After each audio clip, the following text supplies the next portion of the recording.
करा, आम्ही त्या तुमच्या निवड मंडळावर आम्ही आमचे लोक देऊ शकतो. तेव्हा हा विचार तुम्ही करायला हवा. नंतर दुसरा ठराव असा आहे, अर्थात याला आपण मागणीही म्हणू शकतो, की महानगरपालिकेकडे संगीतसूर्य केशवराव भोसले, आत्ताच मी सांगितलं होतं की महानगरपालिकेने कला रंगभूमीची निर्मिती करावी. निर्मिती करत बसल्यापेक्षा तुम्ही आम्हाला सांगाल की नाही, आता आम्ही हे नाट्यगृह बांधायला तयार केलेलं आहे, कला मंदिर बांधायला सुरुवात केली आहे, आणि मग त्याला 5 वर्षापर्यंत ते हे होईल आणि सरकार बदलेल आणि ते काम तिथेच थांबेल. तर ह्या गोष्टी न होता तुमच्याकडे तयार असलेलं एखादा सभागृह असेल, त्या सभागृहाला तुम्ही संगीतसूर्यांचं नामकरण करावं, अशीच माझी इच्छा आहे. मी अध्यक्ष या नात्याने तुमच्यासमोर ही मागणी मांडते आहे. त्यानंतरचा तिसरा ठराव असा आहे की पुणे शहरात संगीतसूर्य केशवराव भोसले यांच्या शिल्पनिर्मिती स्मारकाच्या संदर्भात पालिका प्रशासनाकडे पाठपुरावा करावा. हा पाठपुरावा तर शिरोळे सर तुम्हाला आणि तुमच्या संचाला करायचा आहे. हा पाठपुरावा आपण महाराष्ट्रभर करू, प्रत्येक जिल्ह्यातून करू, पण आज या ठिकाणी महानगरपालिका आपल्याजवळ आहे, तर आपण प्रत्येक मागणं महानगरपालिकेकडेच करू, कारण हे सगळे महानगरपालिकेचे संदर्भ आहेत. तेव्हा सर तुमच्या माध्यमातून आम्ही हे सगळे ठराव आज मांडतो आहे.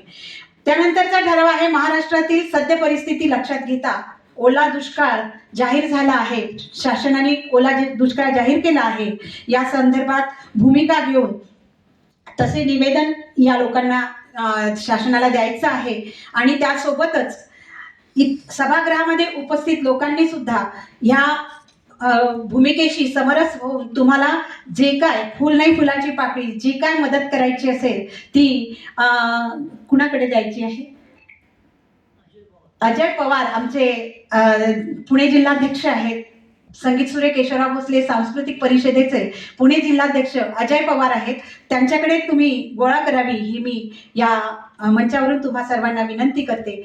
त्यानंतर आजचा हा कार्यक्रम अतिशय छोटेखानी का असेना पण सुंदर, नीटनेटका आणि वेळेत, ठरवलेल्या वेळेत, पत्रिकेत जरी 10 वाजताची वेळ दिलेली होती तरी पण आमची नियोजित वेळ ही 11 वाजताची होती आणि ती आम्ही सर्वांना सांगितलेलं होतं की 11 वाजता आपण कार्यक्रम सुरू करणार, कारण लोकांना वेळ जी दिली त्याच्यापासून 1 तास लेट लोक चालतात, म्हणून पत्रिकेत आम्ही खोटी वेळ टाकली. आणि आमचं मात्र ठरलं होतं की आपल्याला 11 वाजता कार्यक्रम सुरू करायचा आहे आणि आम्ही 11 वाजता हॉलमध्ये प्रवेश केला, कारण की आम्ही संगीतसूर्य केशवराव भोसले यांच्या नावाने ही परिषद चालवतो आणि संगीतसूर्यांचं एक नियम होता, ते कोणीही कितीही व्यक्ती महत्वाचा असू दे, म्हणजे त्यांनी राजश्री शाहूंना सुद्धा मानलं नव्हतं की कितीही उशिराने कितीही मोठा माणूस माझ्या नाटकाला येऊ दे, मी मात्र माझं नाटक त्याच वेळेत सुरू करेन,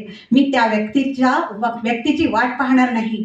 आणि हेच एक ब्रीदवाक्य त्यांचं लक्षात घेऊन आम्ही आमच्या परिषदेला सुद्धा तो नियम लावला आहे. आमच्या परिषदेचं प्रत्येक कार्य हे वेळेत सुरू होतं आणि वेळेतच संपतं. आपलं 1:30 वाजताची वेळ संपण्याची होती, 5 मिनिटं अजून बाकी आहेत, 5 मिनिटं आपण आभार प्रदर्शनाला देऊयात आणि आपला आजचा हा कार्यक्रम संपवूयात. मला बोलण्यासाठी भरपूर गोष्टी होत्या, मात्र जास्त न बोलता वेळेचं भान ठेवून मी या ठिकाणी थांबते.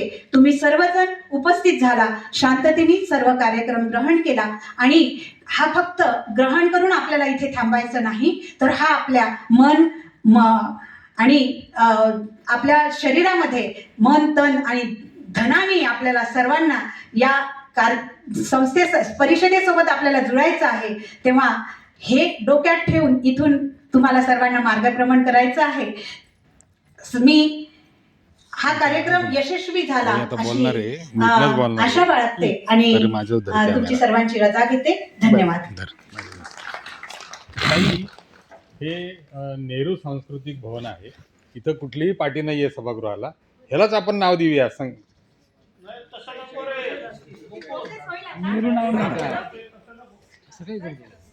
धन्यवाद ताई, अतिशय स्पष्ट शब्दामध्ये आपण आपली भूमिका मांडली. तसेच आजच्या परिस्थितीला धरून जे आपण ठराव मांडलेत ते सुद्धा अतिशय महत्वाचे आहेत. पुन्हा एकदा आपले धन्यवाद. आजच्या कार्यक्रमासाठी मी आभार प्रदर्शनासाठी सन्माननीय श्री गावडे सर यांना बरोबर आहे बरं काहीच नाही आमंत्रित करतो.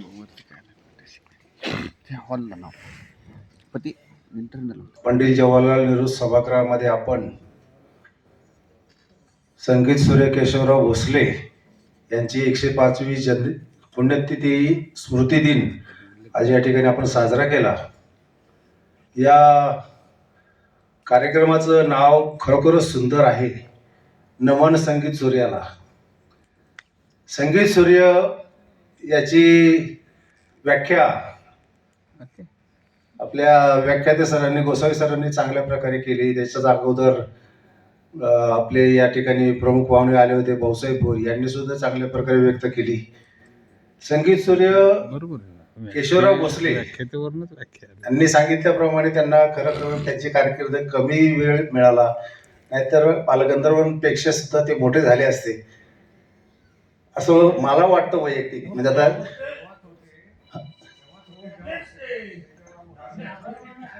हा ठीक आहे. तर या आजच्या या कार्यक्रमाला आपण सर्वजण उपस्थित राहिला. यामध्ये प्रामुख्याने आपले मराठा सेवा संघाचे संस्थापक आणि अध्यक्ष आदरणीय खेडेकर साहेब, त्याचबरोबर या नगरीचे आपल्या सरांबरोबर काम करणारे गंगाधर बनबारे साहेब सुद्धा या ठिकाणी उपस्थित झालेले आहेत. त्याचबरोबर राजेंद्र कोंडे सर, तसेच या ठिकाणी येऊन गेलेले भाऊसाहेब भोईल, मेघराज राजे भोसले आणि या कार्यक्रमासाठी खास कोल्हापूरवरून या ठिकाणी आलेले केशवराव भोसले यांचे पंतू अशोकराव पाटील, त्याचबरोबर नागपूर विभागाच्या विभागीय आयुक्त म्हणजे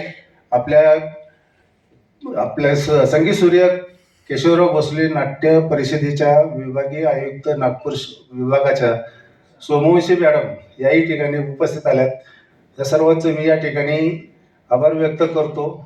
त्याचबरोबर वर्षाताई दाबे सुद्धा अमरावतीवरून या ठिकाणी आलेले आहेत. तसेच आमच्या पिंपरी चिंचवड शहरातून काही मंडळी आलेली आहेत. पुणे जिल्हा उद्योग कक्षाचे अध्यक्ष अर्जुन खामकर साहेब, त्यांचे सहकारी, त्याचबरोबर आमचे पिंपरी चिंचवडचे संभाजी ब्रिगेडचे अध्यक्ष आदरणीय प्रवीण कदम सर, त्याचबरोबर सतीश काळे सर आणि सर्व मान्यवर या ठिकाणी उपस्थित झालेले आहेत.